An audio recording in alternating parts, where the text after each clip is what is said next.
জল পান করার সময় আমরা জেনে বুঝে বা অজান্তেই অনেক কমন ভুল করে থাকি। ছোট্ট ভুল কিন্তু মারাত্মক প্রভাব ফেলতে পারে আমাদের স্বাস্থ্যের উপর, আমরা অসুস্থ হতে পারি। চলুন জেনে নিই কী সেই ভুলগুলো।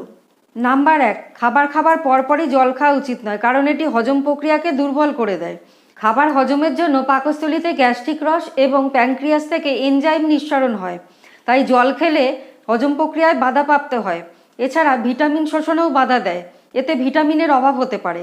নাম্বার 2, সাধারণত আমরা অনেকেই জল তেষ্টা পেলে বোতল খুলে সোজা ঢকঢক করে গলায় ঢেলে নিই কিংবা গ্লাস থেকে চুমুক গিলে নিই।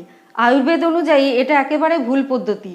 অতিরিক্ত জল পানে সোডিয়ামের ভারসাম্য নষ্ট হয়, এমনকি ওয়াটার টক্সিকেশনও হতে পারে, তৈরি করে নানা রকম শারীরিক জটিলতা।